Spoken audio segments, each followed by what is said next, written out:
سلام أملاخ نعخم يخون كبراتي حوات كم تلمود مدبنا عند قصلت هذا الله هبتي أجنا على بال أجنا عبت عقب نبلا نخير لنا مالتيو بزحات كاته نتصلهم نلو معتي ناي بزحات ناي زابير صبات فيديو حزمت له أبتي فيديو تاتكا هي ساندا قبر راح نقصلينا نظام دبزي الله يكلكم جمروا قداميتي نريا فيديو ناي زابير سب نبي يمانه دقر حقتات قليت له بزعبة أملخو سفر على أرستات إسكتها فيديو نسمع يامو أنا زبلو لني كم الرأي سلامنا عخاتكم يخون مزيكانياتات እግዚአብሔር ይባርክኩም ነዛ ማዓት ዚያውን ስለዘብቃ ዓናና አምላኽ አዚና ነመስግኖ እስከ ንጽልይና ጎይታ ስምካ ንዘላለም ዝተባረኸ ይኹን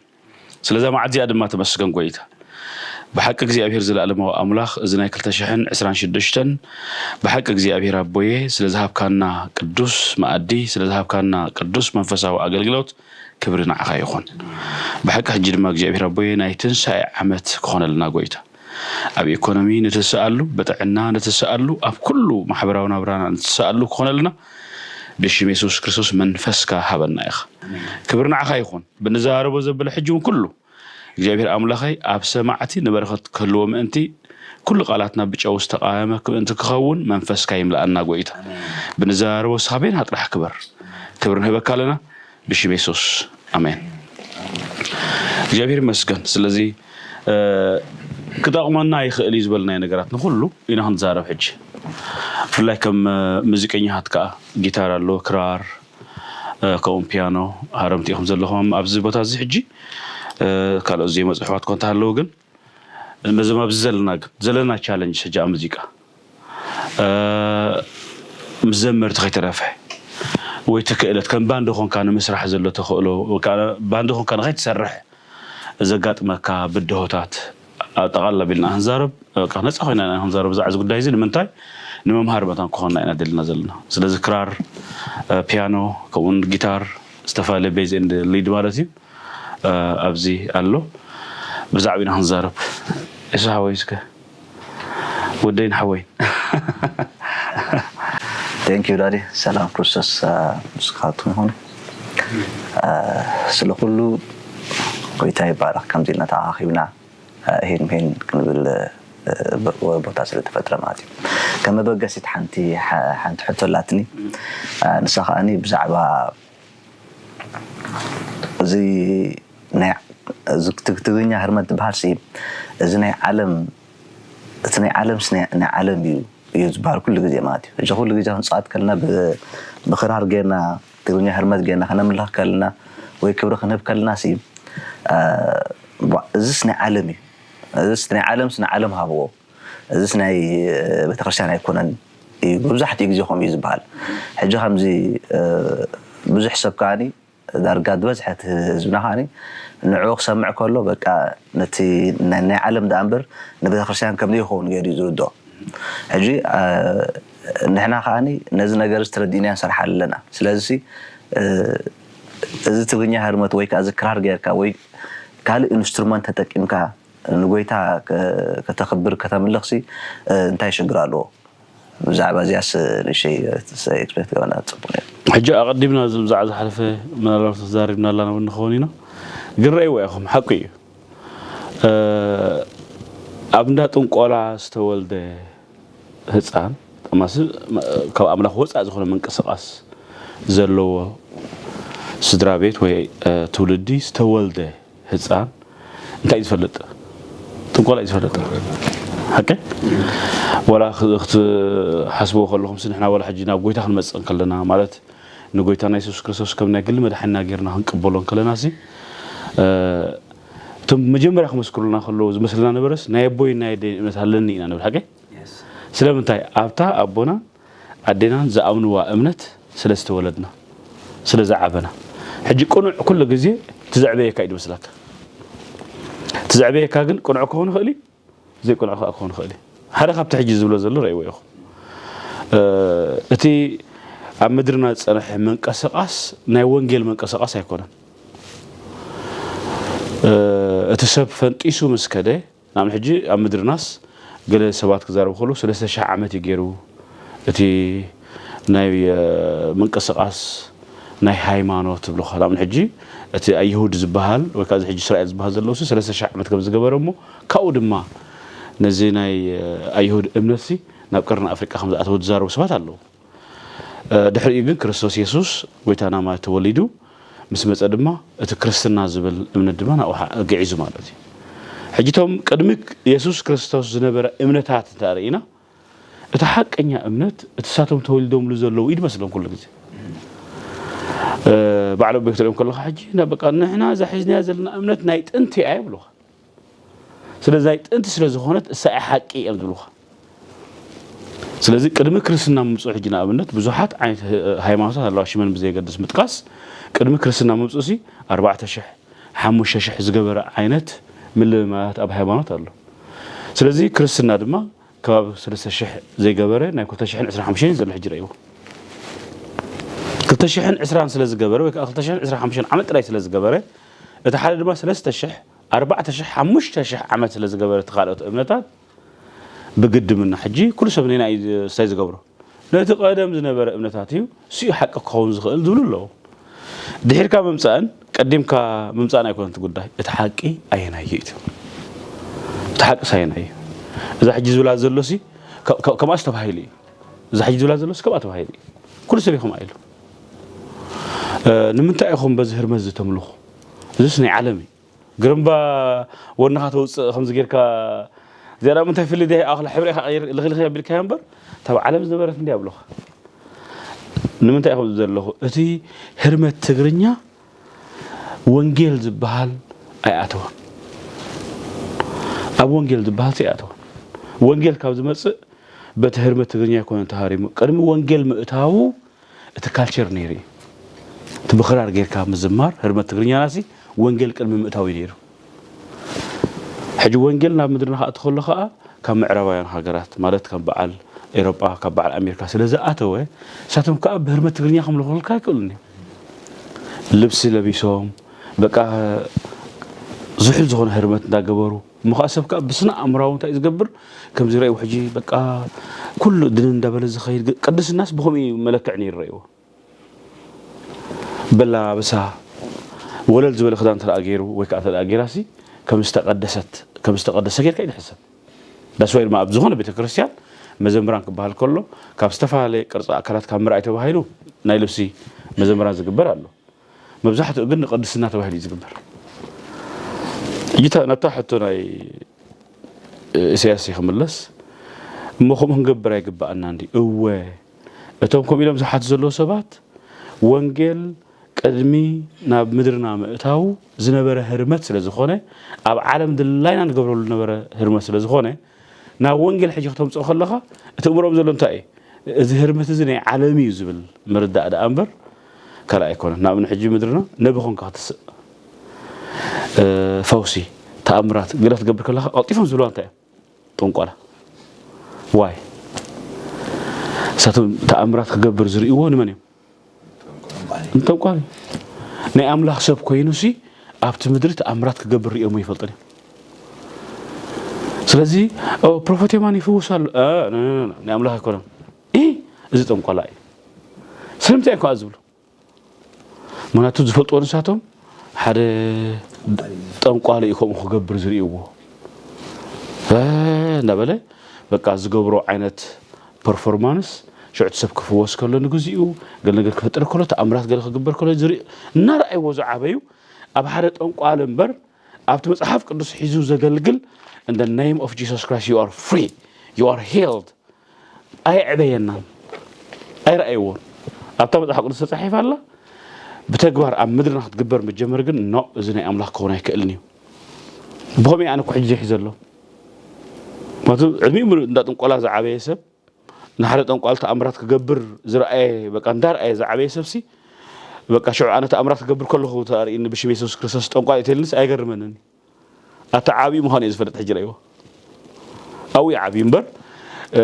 مسحوره زعبيه سب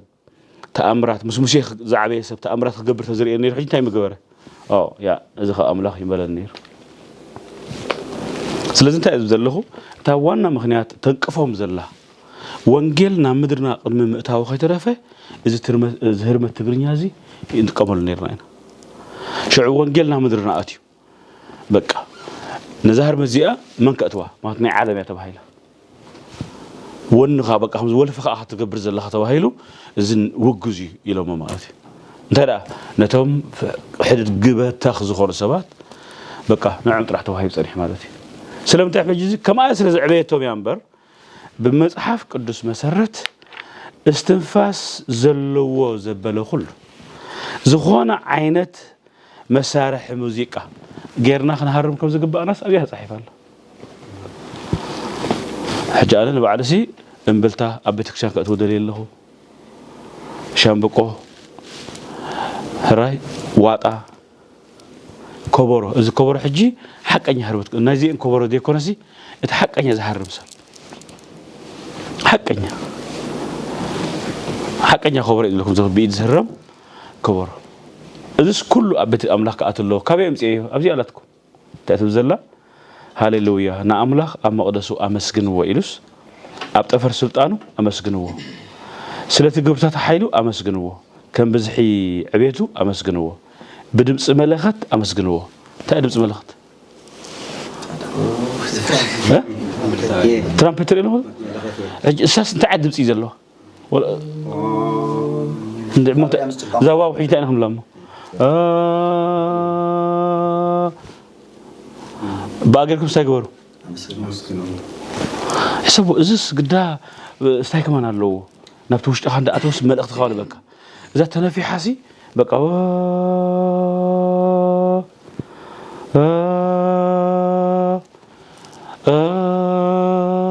انت إذا بزلل ده قتل الندي محار الندي أنطر الندي أنفر الندي ولا حد يبلانكم تحت نفح زله بزي أس نجي أبينا مسكنه زجرم نجاري رأيه ببجنان مسنقون أمسكنه تاي بجنا مسنقه تريلو حجي سلزي بزخرة زي أجر كل ما أمسكنه حجي نقل قل ساعة يبلو ننا أموت كرار كون كلكم بخمس كهربي يبلو ترح بهم زي كاس ها كرر مارلو منكم عيل حقوسيو كراريات الزلة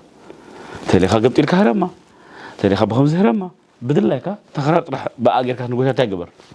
أمسكن إلو بقانا أوتارن إنبلتان أمسكن ويلو جل بزوز أنا هسأل أمسكنه قانا أوتارن تاي أنا هسأل سحجين تاعي دبسي زوك سلك شح زي أسي بيشي بيسوس كريستوس نجزي أبير أملاخ يوم الله خالق الكاسي شح بزي أسم قويت أمسكنه بطعم زده هايو صناعة سلام مسكنه تنفاس زلو كله نجزي أبير يمسكنه آمين هاليلويا جيت أنا بزلنا بولدنس كلكم الله زيناي تقرنيا هرمت كتتصاوتون كلهم بك أختملو كلهم بغيركم كزمرون كلهم بقى نجي أبير أملاخ أمسكن وياهم نجي أبير أملاخ نملخ لنا راح زي كونه نتصاوت لنا أبهالي تتصاوت خا بتخرج لكم زي بقى أملخ أي تصاوت يا خا عندر كنبري قبل نمبر جيت أقبل دليل تحته هو كل جزهم زلكم أملاك تنقلا به سب نتي حق يعني أملاك سمت يزقبروا تأمرات تنقلا يقبلوا نقدني أب عالم كرمي وانجيل متاو نامدرنا أب عالم كله دللا يجري صوت الله زنبر شام بقوديا كرار ديا زخون عيت مسارحي أبيت أملاك مسمت زي أنا عالم يا تباهيلا تخلك بيانو كيف فكرني نير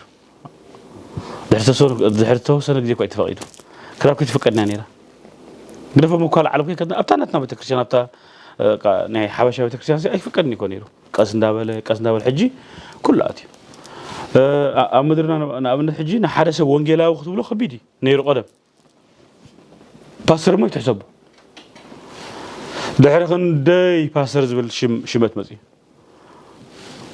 دحري بقى هواريا زبهال نبي زبهال مو أيتحسبه حجي خا أنا نسوكف أنقوله نسوكف سايكا شمت إلى واحد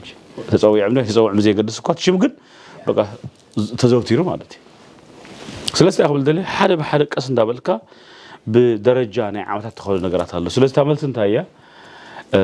كتقاملو خلو سلازي رأي نحنا قن تواقع خفيلنا ساعتكم بفلكة تواقع خفيلكم سؤالكم ترى كأسأل نزل لون هزبنا خمس غيرنا كنعطينا حجي بوت راح نهرب نو استفعل عيد حبري كنت قبل خلينا نديسكو تقوم تخليهم تديسكو على اسم رأي واحد شمان وعلى رأي واحد بس ديسكو هرمت هلا تشك تقوم تخليهم زتفعل عينت والس تقوم تخليهم كل عينت تقرني هرب دلايكم هتقوموا كل عينت موسيقاس نجي أبهر أملاكنا من الخلي قبائلنا سلازي نمن تايمكم عزب زلوا حسبوا أبيني لكم قلنا حجابيني عالم حكي بمنتهينا عالم كلنا موسيقى نهار منير متخرر خبروا زم كم زس بقى ونخ أوصى كساعة رهز تسعسع كم زي عندها بالناس هذا عبنا حجي أبيت كريستيان كم أحمد خلا نا زي ولا فقط قبل زل خمبر إذن أملاك يكونن كما يعني أملاك بقى أنا قرب مني زل زي أنا أملاك تفكت كود فقال خاصي نا إذن أملاك يكون تمنت أركني أملاك دي سلسلة أمراض سب حج تاخذ لبسي لكم سب بيدو فريو تباك جراوند يزهاسير نازل صبت أبلسي بكم الله أمدات أنقلها زعابي بلكم الله هو كات أنقال إندار أيه حالة أنقال تأمرت تجبر بقى النار أيه زعابي سب ني أملاك سب حدا سمت إلو in the name of Jesus بشبيش تفوس دحان إلو سبخ وكا كمهر وكا تأمرت تجبر تريو إذن أملاك يكون إلو خزارة بس بجدي بلكم الله سلز فوسنا زي أنت قصالي زخونه هرمت مصواتي قصالي بو مزامرك حتم لكم بو مزامرك توصل لكم قصالنت كاكل والله جابي يباركم ابيت اصي كم يتحوقي سمسي لكم انا بجاهم قدفون بجاهم انا نبي يمانه اب قدم املاح كان ان شاء الله سوق حقوس لي قال ديكون انا بحقي الفوتو نفوع بقى مسكن ده يسب بناي نبي يمانه قداي تبايسي حساوي قال قدفوني انا كم حقني انا እግዚአብሔር ሰበ ይፈልጦ ከጋጋ ኸሊ ጌጋታቱ ሪና ሊና በገለገለ ትምርታት ነብይ የማነ ኢዝ ማን ኦፍ ጋድ ሰልካ ሃሎሎ አይትበል እንታይ ፎቶ መስኪልካ አነ ናይ ነብይ የማነ ታደስ ብለን ባህሪው አይ ግድሶኒ ናይ ሰበቃ ጎይታ ጥራይ ተሐጎስ ጎይታ እንታይ ይብል ጥራይ ዝብል ማይንድ ስለዘሎ አነ ከምዛ ዓይነት ማይንድ ይዘለን አነ ምሻሎ እግዚአብሔር አምላኽ ይኸብረሉ ዲ አይከብረሉ ይልካ ተሐስባለካ እንበር ሰባት ይሕጎስ ለይዶ ይሐርቁ ለይልካ ናይ ሰባት አእምሮ ቆጣጣራይት ነበር ነኻ ተወዲያ እዚያ ከምዘላ ታይምጥዋ በዓል ንጉስ ዳዊት ኣብ ቅድሚ እግዚአብሔር ይስዕስዑ ነይሮም በኸበሮ በእንብልታ ገለመለ ኣብ ዘመን ዝኻኹም ጌርና ከነመስግኑ ኢና ስለዚ እዚ ትግርኛ ህርመት ካነ ብጣዕሚ የድሰርሓሉ ብጣዕሚ የድፈቱ ቮሊዩም 11 ሕጅናተይ ካሴት ብምልእታ ትግርኛ ህርመት እያ ቮሊዩም 11 ሕጂውን ክልተ ኣልበም ዝሰርሕ ኣለኹ ኢስራ መዛሙር ትግርኛ ህርመት እዩ ቮሊዩም 24 ቮሊዩም 25 እንታይ እዩ ዝተልካኒ ብኡኡ ወንጌል ክስበኽ ስለ ዘለዎ ምድርና ምክንያቱ ናትና እዩ ከምኡ ኢለ ይዳምን ሕጂ እኳ ሓቂ ዘረባ ትህዝብና ወንዳ ለመዶ መፂሎ ኣብዚ ዓባይ ሚስጥር ነብይ የማነ ተዛሪቡ እንታይ ቀጻልነት ክህልዎ ኣለዎ ኢልዎ ትኽክል ቀደም بتغريني هرمت دفلت زنور زمرت بإرترا مجمرت منهم بعد فاسر ملأك قليهم بزوح تتصريفهم قليهم دحار نحنا متينا نحنا ونقوم ورد تقولوا خمس سبهلنا دحرينا خاب وزحت حجيت السؤال لو مالتي أنا بتعمي يدحقوا ساب زناي نبي وانا دقبر تشرش أملو مرة بقى يا ريداو مزمور تريقة تغريني هرمت بتعمي يدحقوا سبقى ስለዚህ በዛ አጋጣሚ ነብይ የማነ ዘረባ ሰብከ ይተሰማዕ ቀጽሎ ኮበሮ ካጥዋሎ ዋጣ ካጥዋሎ ኩሉ ተወበቃ ድሕሬኻ እመነኒ ብዙሓት ፓስተራት ክኽተሉ እዮም ዝናትካ መገዲ እዚኣ ዘክሩ ኣሕዋተይ ሎሚ ነብይ የማነ ብዙሕ ሰብ ይፀርፈሉ ሓሳቡ ገለገለ ና ኣብ ኤርትራ ሰላም ክኸውን እንዲ ክርህው ኢኮ ከምዛ ኣብ ኢትዮጵያ ተፈቂዱ ዘሎ ወንጌል ክፍቀድ እዩ እዛ ኩላት ሎሚ ትፃረፍ ዘላ ነብይ የማነ ሓሳቡ ዶ ገለመለ ኩላ ክትእትዎ እያ ዋጣ ዶ ኮበሮ ዶ ገለመለ ኣብ ቤተ ክርስቲያን ከኣቱ እዩ ሕጂ ዋጋ ክትከፍል ኢኻ ነብይ የማነ ክትፅረፈሉ ኢኻ ገለመለ ፅባሕ ንጎግን በዓል ነብይ የማነ ድነደቕዎ መንደቕ እንዳተባሃልካ ተኸቢርካ ክትነብር ኢኻ እመነኒ ከይተቋርፃ እዚያ ጥራይ ዝብለካ ኣነ ስለዚ ትግርኛ ህርመት ኣነ ስወረ ገርመኩም ብእውነት የለኩም ትግርኛ ህርመት በቃ ብጣዕሚ ይፈቶ ምክንያቱ ናትና ኮ እዩ ኣብ ደምና ኣትዩ እቲ ህርመት ተረዲኻ ናትና እዩ በዓል ዲስኮ ችክቺካ ገለገለ ናይ ፃዓዲ ናይ ሬጌ ሕጅና ጀማይካ እዩ ዲስኮ ናይ በዓል ኣሜሪካ እዩ ወሎ እዚ ችክቺካ ገለኻ ናይ ኢትዮጵያውያን እዩ ትግርኛ ህርመት ግን ናይ መኒ ናይ ተጋሩ ናይ ኤርትራውያን ተወዲያ ስለምንታይ ኢነዚ ሰብ ድሓፍረሉ ተይልካ ከምቲ ነብይ የማነ ድበሎ ብደርፊ እንዳሰምዐ ስለድመፀይ ስለዚ ደርፊ ጨካናት ክዝሕል ይፅሑፍ እዩ ንሕና ክንውሕጦ ይደለና ተወዲያ ደርፊ ጨካናት ክወሓጥ ኣለዎ ብመዝሙር ኣብ ኣየራት ገዚኡ ደሎ ደርፍታት ክንበልዖ ኢና ብመዝሙር ጌርና ተወዲያ ኣነ ጸልዩ ለይ ኣሕዋት ብእውነት ሕጂ ቮሊዩም 24 ብምልእታ ትግርኛ ህርመትያ ስቱድዮ ኣትሎ ይስራሕ ኣሎ ንሳ ምስ ተወደእትካ ቮሊዩም 25 ትግርኛ ህርመት ኣዳሊ ኮፍ ኣቢለ ኣለኹ ማለት እዩ ድሕሪኡ ከስዕበያ ማለት እዩ እንጂ ንምንታይ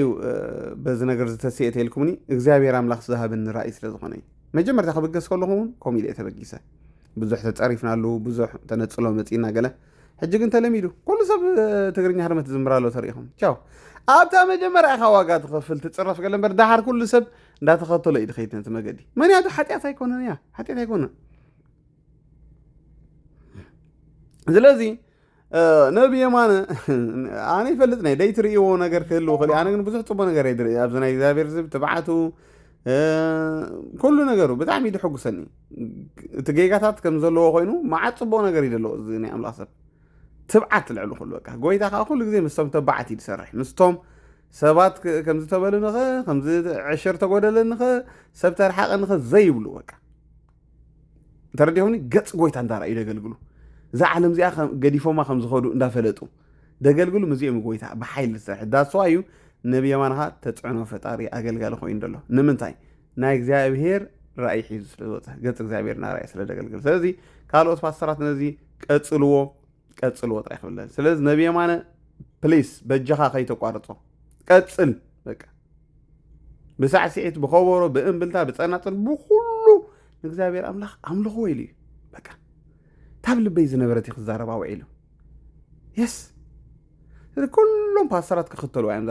ትኸዳደለኻ መገዲ ንግዚ ኢኻ ትፅረፍ እያ ክብለካ ደሊ ቴንክ ዩ ሶ ማች ብጣዕሚ ሕጒስካኒ እግዚኣብሔር ኣምላኽ ባረካ ንቐፅል ኣሕዋተይ በዛ ኣጋጣሚ ሶሪ ሓደ ነገር ረሲዐ ከምዚ ድበልኩም ኣነ ካሴት ይሰርሕ ኣለኹ ተረዲኹምኒ ከበሮ ሶሪ ላይቭ ከኣትዎ እዩ ሳክስፎን ቤዝ ጊታር ክራር ብዙሕ ወፃኢታት እዩ ደለዎ ስለዚ ነዚ ናተይ ሚኒስትሪ ክሕግዝ ዝደሊ ዓቕሙ ኣብ ኮሜንት ክገድፈልኩም ኢታ ናይ ጎፋንድሚ ሊንክ ኣብኡ ኣትኹም ክትሕግዙ ትኽእሉ ኢኹም ማለት እዩ ምክንያቱ ያ ኣገልግሎት ኣምላኽ ገሊኻ ብገንዘብ ገሊኻ ብፀጋ ኢኻ ተገልግሎ ስለዚ ኣነ ብዙሕ ወፃኢታት እዩ ኣብ ቅድመይ ዘለውኒ ስለዚ ኣነ ሞጎስ ሓወይ ክደግፈካ እየ ትብል ሰብ ተሊኻ የማና ኢድካ ዘርግሕ ያ ኣብቲ ኮመንት ኣሎ እቲ ሊንክ ናይ ጎፋንድሚ ዓቕምኹም እጃምኩም ኣብኡ ኣበርክቱት መዝሙርካ ንዓኹም ንበረኸት ይኸውን ማለት እዩ ስለዚ ንቐፅል ነብዩ ገንዘብ ታባዛለህ አለኝ ዛሬ ይህችን ፈተና እፈልጋታለሁና እሺ ያለው ገንዘብ እኔም እንግዲህ እስቲ እንዴት እንደምናደርግ እናያለን እስቲ ይሄን አገልግሎት በጣም በተደጋጋሚ ያገለግላል አሉ እውነት ነው አዎ ምናልባት መንፈሳዊ አባቴ በዚህ አገልግሎት በጣም ይታወቃል እሺ እኔ የሱን ያህል ባይሆንም በራሴ በግል ህይወቴ ላይ ይሄን አገልግሎት በጣም ተለማምጄዋለሁ በራሴ ህይወት እንደዛ ገንዘብ ገብቶልህ ያውቃል በእውነት በስንት ጸልዬ ነው እንዴት ነው የገባው ምንም ሳልጸልይ እግዚአብሔር ሆይ ያስፈልገኛል ብዬ ዋሌቴ ውስጥ አግኝቻለሁ እግዚአብሔር ሆይ ያስፈልገኛል ብዬ ኪሴ ውስጥ አግኝቻለሁ እሺ አካውንት ውስጥ አልገባም እስካሁን አካውንቴ ውስጥ መንፈሳዊ አባቴ ነብይ ሚራክል ሲያገለግል አካውንቴ ውስጥ ገብቷል ስንት ገባ 29000 ብር የሰው ብር እንዳይሆን 29000 ብር ገብቷል የሆነ ሴት እያለቀሰች ይሆናል ተሳስታ አስገብታ ተሳስታስ እንዴት ትገባለች ማለት እጅግ በጣም ሬር እኮ ነው እንደዛም እንኳን ይግባ ቢባል እዛ ጉባኤ ላይ እያገለገለ ፓፓ እያገለገለ ፕሮፌት እያገለገለ እዛ ጉባኤ አካውንቴ ውስጥ ይገባ ምን አይነት ስተት ነው ማለት ስንት ህዝብ ካለበት በዛ ፕሮግራም በዛ ሰዓት ተሳስቶ እንዴት ነው አካውንት ውስጥ ይገባል እኮ ታዲያ ከየት ነው የሚመጣው 26000 ብር ገባለ አንተ ይሄ 29000 ብር 29000 ብር አካውንት ላይ ገባ አዎ ገባ ምን ትቀልዳለህ እውነት እንዴ ያው ለክ መስከረ 29000 ብር 29000 ብር ምናልባት እንዴት ማን ነው ያስገባው አስገቢ የለም እና ገብቷል አረ ይሄ ያታው እንዴት አርጎ አስገቢ የለም የለም እንዴት ነው ይሄ ነገር? እስቲ ንገረኝ እስቲ እንዴት ነው? አስገቢ የለም ወይ? አሁን እኮ ግራ ይገባል። ወይ ሰው ጋር የነበረ ብር አስገብተው ነው እንዳለን አስገቢም የለውም። እንዴት ነው ታዲያ የባንኩን ሲስተም የሚያልፈው? ባይ ዘ ዌይ እንዴት ነው የባንኩን ሲስተም የሚያልፈው ላልከኝ ጥያቄ እኔ በተአምራት አምናለሁ። እጅግ በጣም በተአምራት አምናለሁ። አሁን የባንኩ ሲስተም ህግ ነው። ህግ ማለት ባንክ መንግስት እንዲህ ብሎ ያወጣው ሲስተምና ህግ ነው። እኔ ደግሞ ሁሉም በሁሉ ማድረግ የሚችል ኢየሱስ ከህግ በላይ ይሰራል ብዬ አምናለሁ። ለምሳሌ ልንገርህ፣ ኢየሱስ ውሃ ላይ ተራምዷል። ግራቪቲ ለምንድን ነው ያልሰመጠው? አሁን እኮ ማለቴ ለምንድን ነው ያልሰመጠው? ኢየሱስ ስለሆነ ነው። ግን ህግ አልፏል፣ ህግ ይሽሯል እኮ። የተፈጥሮውን ህግ ምናልባት ሊሽር ይሆናል። አሁን እኮ ይሄ መንግስት አለ እዚህ። ኧረ የተፈጥሮ ህግ ከተሻረ አይደል? ለመንግስት ተገዙ አለ እኮ አይደል? መንግስት አካውንት ከፍተህ ሄደህ ቁጭ ብለህ የባንክ ትራንዛክሽን ያለበት ዓለም ላይ የሚታተሙ ብር እኮ ቁጥር አለው እኮ። በዚህ አጋጣሚ እኮ በፎርጂድ ብር ነው ተብሎ ልትጠረጠሩም እኮ ትችላላችሁ እኮ። ምክንያቱም 29 ሺህ ብር ገባልኝ፣ ማን ያስገባልህ? ያስገባው አይታወቅም። ባንክ ምን ብሎ ነው የሚያስተናግደው? ይኸውልህ የመጀመሪያ ደረጃ እኔ ምን አገባኝ 29 ሺህ ብር ከገባልኝ? አንተ ብሩ መጠቀም እንጂ ለምን? እኔ ብሩ ያገልግለኝ፣ ብሩ ይጥቀመኝ። ይሄ አንደኛው ነገር ነው። ሁለተኛ ደግሞ ይሄ ተአምራት ሲሆን ዋው ብዬ በጣም ኮንሺየስ እንደሆን ንቁ እንደሆን ያደርገኛል። እዚ ናይ ሚራክል ማኒ አገልግሎት ከመይ ትርእይዎ ይሕዋተይ? ማለት እንታይ እምነትኩም? ኣነ ይኣምኖለ ኣምላኽስ ብተኣምራት ገንዘብ ክህብ ይኽእል ኢለ ይኣምነ። ንስኻትኩም እንታይ ተኣምኑ? ካብ ዓሳ ገንዘብ እግዚኣብሔር ኣምላኽ ሂቡ እዩ። ብዙሕ ተኣምራት ርኢና ኢና መፅሓፍ ቅዱስ ሓቂ ነው። ኣድጊ ክዛረብ ርኢናያ፣ የሱስ ኣብ ባሕሪ ክመላለስ ርኢናዮ። ነዚ እንዳተቐበልና ንምንታይ ኢና ኣብ ሚራክል ማኒ በፂሕና ኣምላኽ ኣይገብርን እዩ ሰሪሕኩም ብልዒ ድብል ገለ ትብሉ? ኣምላኽ ኣይከኣልን ድዩ? 5,000 ህዝቢ ኣየፅገበን ዲ ነቲ እንጀራ ኣየባዝሑ እንዲ? ምሽ ኣባዚሕዎ? ካበይ ዳ ኣባዚሕዎ? ስለዚ እቲ ባይዳ መንሲ ካብዛ ኣነ ዝገብሮ ተኣምራት ላዓሊ ክገብር ይኽእል እዩ ምሽብሊ። ስለዚ ንምንታይ ኢና ሚራክል ማኒ ዘይንቕበሎ? እስከ ርእቶታትኩም ኣብ ኮመንት ኣቕምጡ። ኣነ በዛ ነብሰይ ይቐበሎ እየ ዝሓውና ዝበሎ ኣብ ባንኩ እንድሕር ኣትይሉ በቃ እግዚኣብሔር ይከኣሎ እዩ ከምኡ ኢለ ይዳእመናነ። ኣብዚ ዘመን እዚ ግን ሽግር እዩ። ናይ ኢያሱ፣ ናይ ሙሴ፣ ናይ ኢሳያስ ገለ ተኣምራት ይነግሩካ እዮም እቶም ፓስተራት። ነቢ ኢሳያስ ከም ገይሩ ነቢ ኤልያስ ዘይትባዚሑ ከምዚ ምውታታት ይብልኻ። ኣብዛ ዘመን እዚኣ ከምኣ ክትግበር ተርእዮምካ ሓሳቡ ገለ ብሎ እጅ እዚኦም ጉቡዛ ትበሃሉ ማለት እዩ። ብተኣምራት እመኑ፣ ብነቢያተ እመኑ፣ ነገራትኩም ከከናውነልኩም ይብል መፅሓፍ ቅዱስ። ብዝኾነ ኣብ ሚራክል ማኒ እንታይ የርኢ ተለኩም ኣብ ኮመንት ኣቐምጡ። መፅሓፍ ቅዱሳዊ ዶ ትብሉ ወላስ ኣይኮነን? ንዓኹም ገድፎ። ኢየሱስ ክርስቶስ ንብዙሓት ድልየቶም ኣብ ዘይፈልጥሉ ግዜ እኳ ከይተረፈ ድልየቶም ዝመልአ ሓያል ኣምላኽ እዩ፣ ሙሉእ ጎይታ እዩ። ስለዚ እንታይ ኮን ይኸውን ካብ ክርስቶስ ናብ ካልእ ክንፍንተት ዝገበረና ነገር እንታይ ምስ ደለና? ናይ ጥዕናና ጉዳይ ኮን ይኸውን? ምናልባት ኣብ መዓልታዊ ህይወትና ዘድልየና ገለ ነገር ብተለምዶ ከዓ ጸሎት ዘይለመድናሎ ነገር ዝኾነ ይኹን ምክንያት ብዘይገድስ ካብ ክርስቶስ ግን ናብ ካልእ ምኻድ ኣየድልን እዩ። ንሱን እንተኾነ ክርስቶስ ክፍጽሞ ዝኽእል ኣምላኽ እዩ። ምናልባት ኣብ ህይወተይ ናብ ህይወትኩምን ብዛዕባ ብዙሕ ነገር ጸሊና ኸነብቃዕ ኣብ ቅድሚ ኣምላኽ ግን ብጸሎት ዘይቀረብናሉ ናብ ክርስቶስ ዘይቀረብናዮ ነገር እንታይ ኮን ይህሉ ይኸውን? ምናልባት ሰባት ብዙሕ ግዜ ይመኽሩና እዮም ዋላ ምሳና ዘለው መንፈሳውያን እውን እንተኾኑ ብዛዕባ እቲ ነገርቲ ከምዚ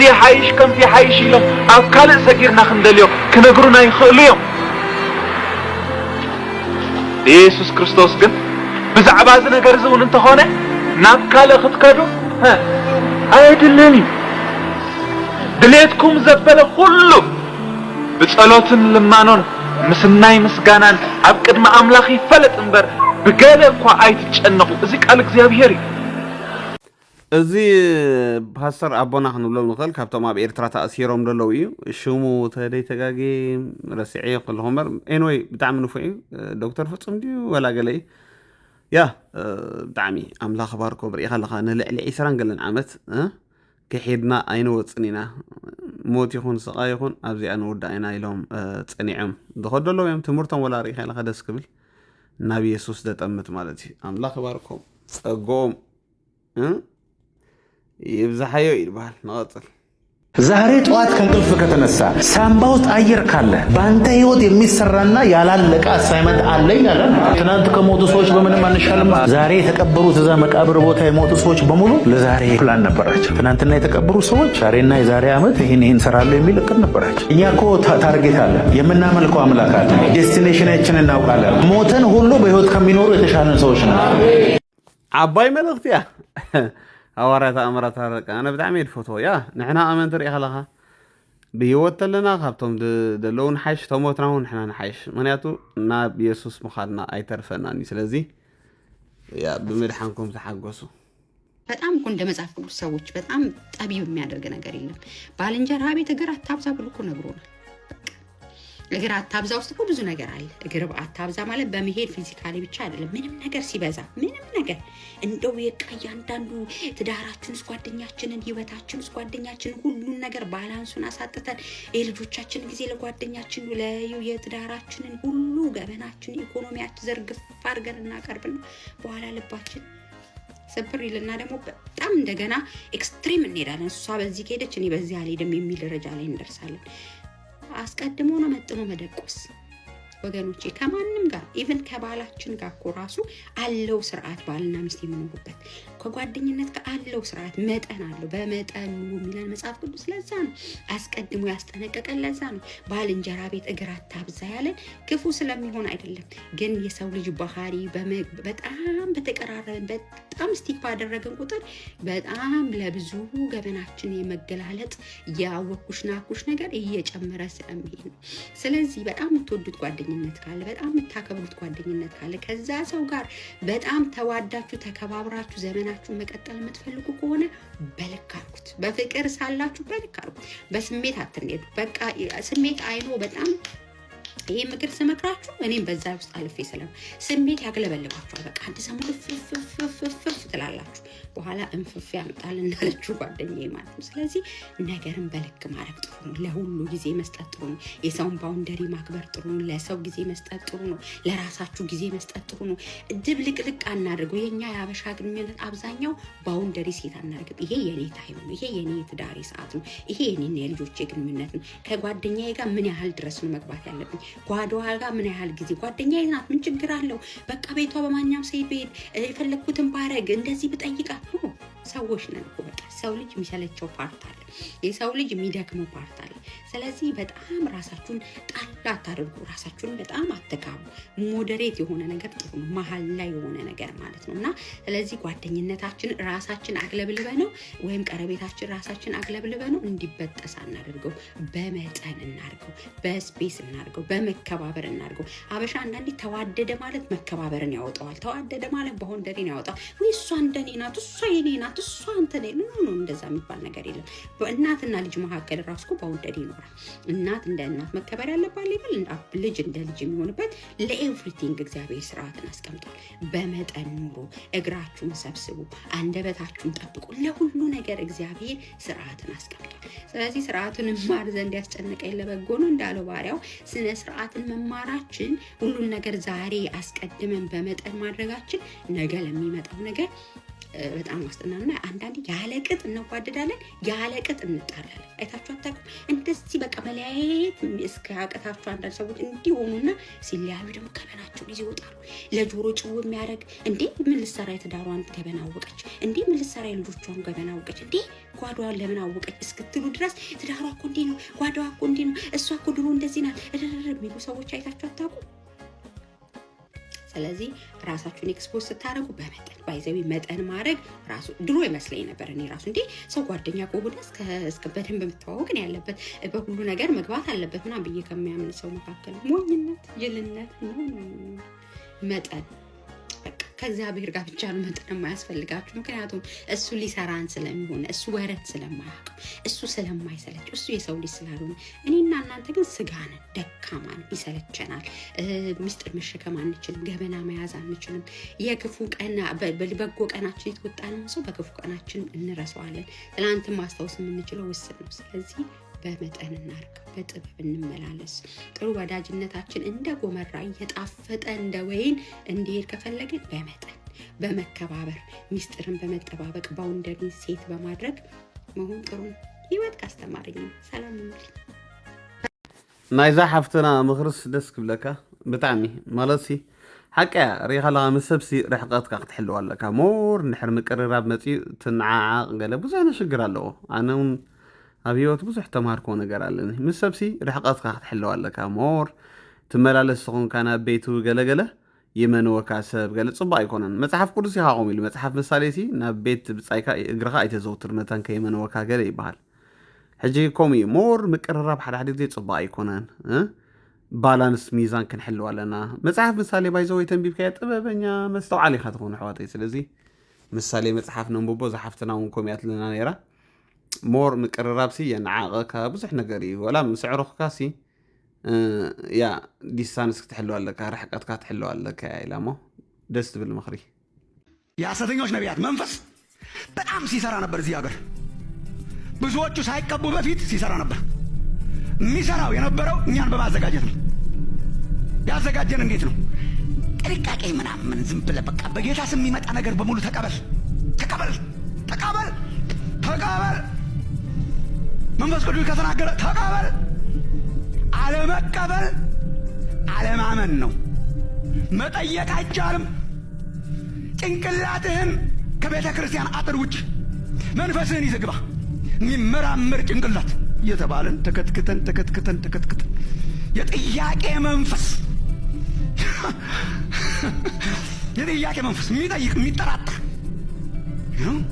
መጠራጠር ማለት ከሐሰተኛ ነገር እንዳያገኘኝ ሐሰተኛ ትምህርት እንዳያገኘኝ የቴሌቪዥን ፕሮግራም እመርጣለሁ የሚሄድበትን ቸርች እመርጣለሁ ፓስተሮችን አማክራለሁ ዝም ብዬ ዘው አልልም በጣም እጠነቀቃለሁ ይሄ ነገር ከጌታ ይሆን ካልክ መንፈስ ቅዱስ ተቃዋሚ መንፈስ ቅዱስ ተቃዋሚ እኛን ድሮ ነው ስም ያወጡልን መንፈስ ቅዱስ ተቃዋሚ ግን እናንተን ምናልባት መንፈስ ቅዱስ ይሄ ነገር ሌባ ነው ሰውየው መንፈስ ቅዱስ ተቃዋሚ ጸልየህለት ሰውየው ይድናል ብለህ ተናግረህ ሞተ መንፈስ ቅዱስ ተቃዋሚ በቃ አትጠይቅ ጠያቄ አእምሮ አይኖር ተጠራጣሪ አትሆን እምንበላውን ምግብ የምንጠነቀቃትን ያህል እንኳን እንድንጠነቀቅ አይፈቅዱልንም ፋታ ነሱን ማለት ነው ቆይ እስቲ ጮማው ብዙ እንዳይሆን ስትል መንፈስ ቅዱስ ለምግብ ችግር የለ ትምህርት ጠጣ ዝም ብለህ አትጠይቅ የጠየቀ መንፈስ ቅዱስን ተጠራጠረ እንደዚህ እየተባለ ነው ይኖር ትንቢት አንመረምርም መርምሩ ነው ቅዱስ መጽሐፍ የሚለው ሐሰተኛ ነቢያት አሉ ማለት ሁሉ ሐሰተኛ ነው ማለት አይደል ሐሰተኛ ትምህርት አለ ማለት ሁሉ ሐሰት ነው ማለት አይደል እውነተኛ አለ እውነተኛ ትንቢት አለ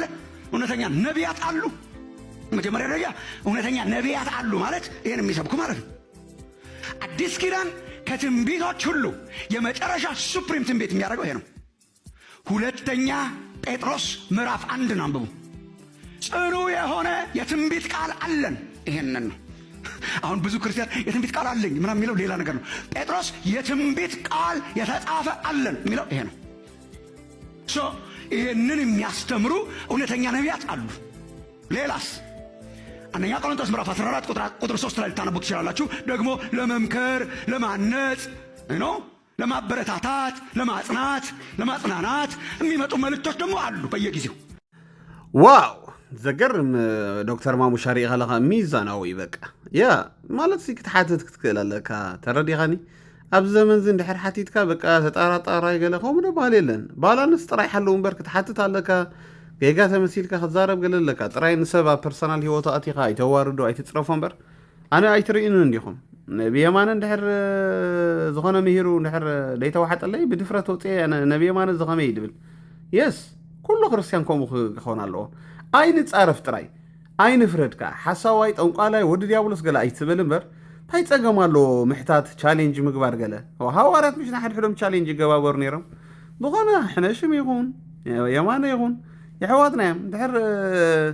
ديتردأنا اللي يبت تمرتم كن حتى تشالنج خنقبر مصحف قدساوي ساتومون بزي خوري ميلاني امني تراي نتصرفوا ما ينوار الدوم منبر ስለዚህ ማሙሻኻ ንፉዕ ሪኢኻ ኣለኻ ባላንስ ክንገብር ኣለና ኢሉ ትንቢት መርምሩ ግን ኣይትንዓቆይ ድብል ስለዚ ማሙሻ ንፉዕ ኢና እዩ ሓቂ እንድሕር ሰኢልካ ኩሉ ትሰትዮ ተኾንካ ሓሰውቲ ነቢያት ይፃወቱልካ ክንደይ ሰብ ደም ተፃዊቶምሉ ናይ ክንደይ ሓዳር ደም ኣፍሪሶም ኩሎም ንሶም ዝበልዎ ሓቂ ኢልካ ይትእመና ተወዲ መጀመርያ መፅሓፍ ቅዱስካ ግበሮ መኸተል ኢኻ ያ ካብ ኩሉ ትንቢት ድበልፅ ጽሑፋት ኣለና ንቐፅል እስቲ ወንዶች ወይ ባሎች ስለ ሴቶች ወይ ሚስቶቻችን 5 ነገር ብቻ እናስብ። አንደኛ ጴጥሮስ 5ኛ ምዕራፍ ቁጥር 7 ባሎች ወይ በሚስቶቻችሁ ጋር በአእምሮ ኑሩ ይላል። 5 ነገር በአእምሯችን ማሰብ ይገባል። ቁጥር 1 የጽንስ ጊዜ መከራ የሚያሳልፈው ማን ነው ከተባለ እነሱ ናቸው። ቁጥር 2 ሲወልዱ መከራ የሚያሳልፉት እነሱ ናቸው። ቁጥር 3 ሲያጠቡ መከራ የሚያሳልፉት እነሱ ናቸው። ቁጥር 4 የልጆች ነገር እያንዳንዱ በተለይ እስከ 3-4 ዓመት ያለ ችግር የሚያሳልፉት እነሱ ናቸው። መጨረሻው ደግሞ ከሚገርማችሁ ነገር ማሳደግኛ በገንዘብ በጉልበት በረዳቸው ዋጋ የሚከፍሉ እነሱ ናቸው። ስለዚህ ነው መጽሐፍ ቅዱስ ነገር እናት እንኳን ብትተው ያለ እናት አባት የመተው ጉልበት አለው። አንዳንድ ጊዜ እናቶችም ከባድ ነው። ማሰብ ያለብን ነገር በጣም ከሚገርመው ግን የማን ልጆች ተብለው ይጠራሉ ከተባለ ግን በእኛ ሰው ነው የሚሰየው። እግዚአብሔር ራሱ ማለት እናንተ ባሎች ሆይ ሚስቶቻችሁ ጋር ኖሩ በአእምሮ ኑሩ ማለት ይህን በግምት አስገቡት። በየወሩ ፔሪየድ የምንለው እኛ ሲመጣባቸው 5ኛ ነጥብ ነው የባህሪ መለዋወጥ ይኖርባቸዋል። ጽንሱን አስቡት፣ መውለጃ ቀን አስቡት፣ የማጥባት ጊዜ አስቡት፣ የማሳደግ ልጅን ጊዜ አስቡት። የሚገርመው ነገር ግን በስማችን ነው ቤተፈሩን አንዳንድ ጊዜ ስንጣላ፣ አንዳንድ ጊዜ ያለመግባባት ውስጥ ስንመጣ፣ አንዳንድ ጊዜ የሆነ ደስ የማይል ነገር ሲያደርጉ ይህን ነገር ትንሽ ረጋ ብለት እናስባትና ለመመለስም ኃይል እናገኛለን። ይህ ስላችሁ በጣም አስቸጋሪዎች ሚስቶች የሉም ማለት አይደለም። በደፈናው ወደ ማለት ነው። ሰላም ለእናንተ ያ አታ ፖስተል ሕነሽምኮ ብሱል ሰብ ከኢኻታ ናይ ኣምላኽ ሰብ ኣነ መሻለካ ይሕዋተይ ግልፂ እየ ድዛረብ ሓዋር ሕነሽም እዚያ ሕጂ ዘገርም ዝብላዕ ሓሳብ እዩ በቃ ምሻሎ ሓቂ እዩ ደቂ ኣንስትዮ ክንርዳእ ኣለን ገለ ፅቡቕ እንድዩ ሓደ ግዜ እንዳብዝሖ እኮ ይትሽግር ምሻሎ እምበር ፔሪየድ ከም ድመፀን ባህርያትን ከም ድቀየር ልዕለና ሰን ዋጋ ከም ድኸፍላ ገለ ብዙሕ ርዳእካ እዩ ማለት እዩ ወዲ ሲ እንታይ ሞ በቃ በሊዑ ምኻት ጥራይ ተረዲኻ ኣለኻ ብዙሕን ዋጋ ድኸፍላ ሓቂ ዘረባ ግን ገለገለ ደቂ ኣንስትዮ ግን ምሻለካ ክብሪ ዝበሃል ነገር ኣሎ ሰብኣይ ክብሪ ይኸልኦ ገለገለ ይበሳጭዎ ከምኡ ዓይነት ሽግር እዩ ኣብ ገዛኻ ጥራሕ ተባይስካ ኣብ ገዛኻ ድትርፍ ተኮይኑ ዝበኣስ እኮ ኖርማል እዩ ደገ ድውፅእ ተኮይኑ ገለ ግን እዚኣ ከባድ እያ ኣሕዋተይ ተረዲኹም ብዝኾነ ሓዋርያ ሕነሽም ንፉዕ መምህር እዩ ገለ እንታይ ሞ ክተውፃሉ ኢኻ ግን ኣብቲ ናይ ጉዳይ ሃገር ሓደ ክእርሞ ዘለዎ ነገር ኣለዎ ኢለ ይኣምን ኣነ ፐርሰናሊ ምክንያቱ እቲ ተቆራሪፁ ድኸለ ቪድዮ ኣብ ልቢ ሰባት ኣትዩ ክንደይ ሰብ ኣእምሩ ረሲሕ ኢሉ ኣሎ ምክንያቱ ከመይ ገይሩ ንበዓል ዶክተር ፍፁም ፈሪምኩም ውፅእ ብሎም ከመይ ገይሩ ንሱ ኣብ ኤሮፓ ኮይኑ ከምዚ ኢሉ ድምዕዶም ገለገለ እንዳተባሃለ ያ ኮሜዲ ዕለል ነው እጂ ነዚ ነገራት ማእረምታ ክህበሉ ጥራይ ደለዎ ሓዋርያ ሕነሽም ስቕ ኢሉ ንድሕር ከይዱ ግን ኣነ ብተደጋጋሚ ይዛረብ በቃ ምስ እግደፍ ኢድ ኣለዎ እንዳተባሃለ ይኸይድ ተረዲኻ ኣለኻ ነቶም ዋጋ ዝኸፍሉ ዘለዉ ኣቦታት ኣብ ኤርትራሲ ከመይ ገይሩ ይመክሮም እንዳተባሃለ ሽሙ ክብለል ከሎ ደስ ኣይብለካን ከም ሰብ ምክንያቱ መብርሂ ክህበሉ እዩ ድግባእ ይብል ኣነ ማለት እዩ እዚኣ ከዓ ብተደጋጋሚ ኢልናዮ ኢና ተስፋ ንገብር ሓደ መዓልቲ ወፂኡ መብርሂ ክህበሉ ቪድዮ ዲ ተቆሪፁ እንታይ እዩ ነቲ ሰብሲ ከፍልጦ ኣለዎ ንሓደ ግዜ እንታይ መሲልኩም ይሕዋታይ ነገራት መብርሂ ተደጌርካሉ ፅቡቅ ኣይመፅን እዩ ስቕ ኢልካ እንድሕር ከይድካ ስቕ ትብለሉ ኣጋጣሚታት ኣሎ እንዲ ግን መብርሂ ትህበሉ ነገራት ካሎ ሓደ ግዜ ነቲ ድረስሐ ኣእምሮ ናይ ሰባት ትፍውሶ ማለት እዩ ብገይጋ መለኻኸታ ኮ ሰብ ይፀላእካ ኢሉ ቡ ይዓፀወልካ ገለገለ ብዙሕ ነገር ማለት እዩ እጂ ንሰባት ክሊር ምግባር ምርዳእ ገለ ክፅላእ የብሉ ኣነ ከምኡ ገብር እየ ሕጂ ኣብቲ ኣገልግሎተይ ያ ሰባት ብሓሶት ተኸሲሶም ካ ገለሲ ምላሽ መሃብ ሓጢአት ኣይኮነን እዚኣ ተድገብራ ኣፖስትል ሕነሽም ፅቡቅ መኸደሉ ነይሩ ሪኢኻ ኣለኻ ኣነ ሕጂ ብዙሕ ግዜ ቪድዮታት ናይ ሓዋርያ ሕነሽም ኣብ ዩቲብ ናተይ ሰቕሎ እንዴ ደስ ዘይብሎም ሰባት ኣለዉ ሕጂ እዚ ከምዚ ድበለ ፈሪምኩም ውፅእ ድበለ ነቦታት ከም ዝበለ ከመይ ጌርካ ትሰቕሎቱ ቪድዮ ገለ ብሉኒ ኣነ ግን እንታይ እየ ድብለን ሲልኩም 2-3 ስለ ድተጋገየ ሓዋርያ ሕነሽም ሲ ናይ ኣምላኽ ነገር የብሉን ማለት ኣይኮነን መዓት ናይ እግዚኣብሔር ሓሳብ እዩ ደለዎ እዚኣ ሕጂ ክዛረባ ፀንሐ ትምህርቲ ሲ እንታይ ትወፃ ገለ ዓይነት ምሽ በቃ ከምኡ እመኑ ማለት እዩ ኣተሓሳስበኹም ኣስሕዎ ኣብቲ ፅቡቅ ኢልኩም ውሰድዎ ኣብቲ ጌጋ ከዓ በቃ ሰብ ምዃኑ እመኑ ማለት እዩ ፅልኢ ኣብ ልቦኹም ኣይተሓዙ በቃ ሰብ እዩ ተጋጊ ሕማቕ መዓልቲ ውዒሉ ገለ ኢልኩም ሸለል ምባል ልመዱ በቃ ተረዲኹም ንኩላትና ድኻም ጌጋ ኣለና ናተያ ምርዳእኹም እዩ በቃ ጽቡቕ ይብል ኣብቲ ጌጋ ይድብል ማለት እዩ ሰቂለ ከምዚ ምሻለሁ ገለገለ አገልገልቲ ጌጋታት እንዳራእዩ ወላ ሰቂሎም ድጠፍኡ ከምኡ ይኮንኩን ኣነ ሕቶ ይሓትተ ዘይሰማማዕ ነገር ተርእየ ኮሜንት ማህብ ፈቱ እየ ማለት እዩ ሬስፔክት እንዳገበርካ ማለት እዩ ብዝኾነ ያ መዓት ክቡር ሓሳብ ኣለዎ ሃዋርያና ሸብ መዓት ጽቡቕ ትምህርታት ኣለዎ ከምዚ እናገበርና ክነምፆ ኢና ነቲ ድኻሙ ነቲ ጌግኡ ጥራይ ኣይትራእዩ ጽቡቕ ነገር ዝብላዕ ነገር እውን ብዙሕ ይደልዎ ተረዲኹምኒ ስኢልካ ማለት ሲ ከም ሓደ ዘይረብሕ ሰብ ጌርካ ምፅራፍ ገለገላ ነዛ ይቅበለኒ ወዲ ኣብሎስ እዩ ወዲ ኣጋንንቲ ከምዚ ገለ ግደፎ ነበጅኻ ትነቅፍ ትኾን ካብቲ ኣገልግሎት ጥራሕ እንድንቕፍ ኣብቲ ዝተዛረቦ ብትተጋገየ ካብኡ ይትሕልፍ በቃ ናይ ኣምላኽ ኣገልጋሊ ሃዋርያ ነሽብ ነቢይ የማን ይኹን ካልኦት ኩሎም ናይ እግዚኣብሔር ኣገልገልቲ እዮማቶም ሰባት በቃ ከም ሰብካ ይደኽሙ ይጋገዩ ተወድያ ካብኡ ዝሓለፈ ስኢልካ ጠንቋላ ኢዶ ገለመለ ከምዚ ዶ ገለገለ እዚ ፅልእ ዘለዎ ሰብ ጥራይኹም ትገብር ከምዚ ትግበሩ ብዝኾነ ናይ ሎማ ዓንቲ መደብና ኣብዚ ክንውዲና ከምቲ ልሙድ መዝሙርና እንዳሰማዕና ፕሮግራምና ንዕፀብ ካልእ ግዜ ብካልእ ሰብ ንረኸብ ሰሰናይ ንዓኹም ይኹን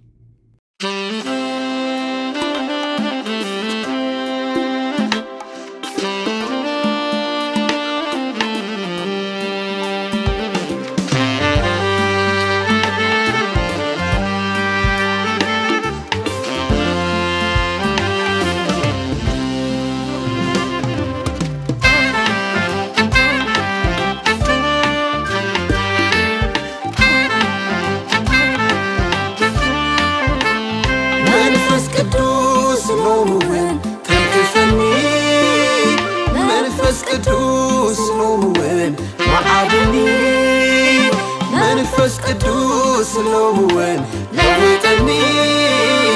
መንፈስ ቅዱስ ሎምውን ስርሐኒ ንስኻ ጥራይ በሓቶ ወተይ ንስኻ ጥራይ ወንኖ ዘመነይ ንስኻ ጥራይ ክበረሉ አገልግሎተይ ንስኻ ጥራይ ተረኣየሉ ኩሉ ዕድመይ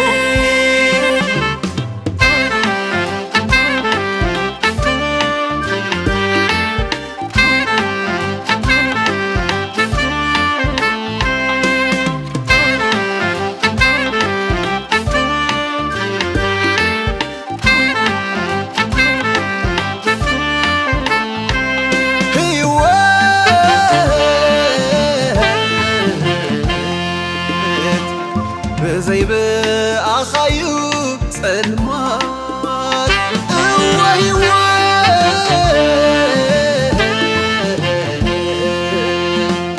ብዘይብኣኻዩ ከርተት ከምቲ ትደልዮ ከምኡ ጎይታ ክኾነልካ ዓለም ልማ ንህይወተይ በመንፈስካ አረስርሳ አወቅባ መንፈስ ቅዱስ ሎምውን ተንክሰኒ መንፈስ ቅዱስ ሎምውን ማዓድኒ መንፈስ ቅዱስ ሎምውን ለውጠኒ መንፈስ ቅዱስ ሎምውን ስርሐኒ ንስኻ ጥራይ በሓቶ ወተይ ንስኻ ጥራይ ወንኖ ዘመነይ ንስኻ ጥራይ ክበረሉ አገልግሎተይ ንስኻ ጥራይ ተረኣየሉ ኩሉ ዕድመይ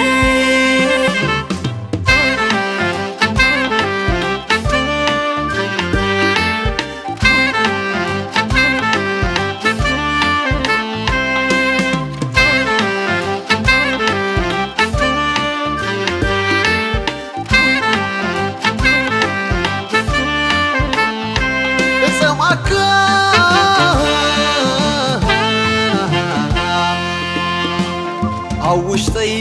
ከለኻ ብህላወኻ ብመዓልቲ ብለይቲ እፅውዖ ነቲ ዕቡር ስምካ እንካ ጎይታ ንበይንኻ ዛ ህይወተይ ተጠቀመላ ድላይካ ተጠቀማ ህይወተይ ናትካ እያ መንፈስ ቅዱስ ሎምውን ተንከፈኒ መንፈስ ቅዱስ ሎምውን ማዓድኒ መንፈስ ቅዱስ ሎምውን ይውጥኒ መንፈስ ቅዱስ ሎምውን ስርሐኒ ንስኻ ጥራይ ባሓቶ ህይወተይ ንስኻ ጥራይ ወንሎ ዘመነይ ንስኻ ጥራይ ክበረሉ አገልግሎተይ ንስኻ ጥራይ ተረአየሉ ኩሉ ዕድመይ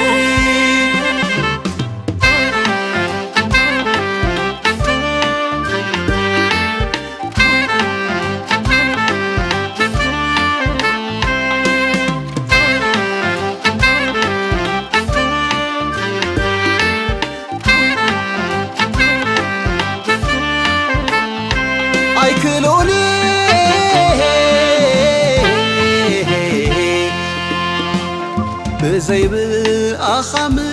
بار يسوس نسغيو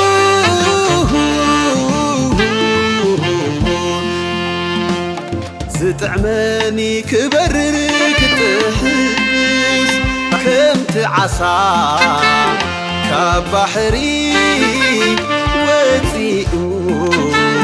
كم زينبر أنا دماغ كمويه حاجزني እግዚአብሔር መንፈስ ቅዱስ ሎምውን ተንከፈኒ መንፈስ ቅዱስ ሎምውን ማዓደኒ መንፈስ ቅዱስ ሎምውን ለውጠኒ መንፈስ ቅዱስ ሎምውን ስርሐኒ ንስኻ ጥራይ ባሓቶ ህይወተይ ንስኻ ጥራይ ወንኖ ዘመነይ ንስኻ ጥራይ ክበረሉ አገልግሎተይ ንስኻ ጥራይ ተረአየሉ ኩሉ ዕድመይ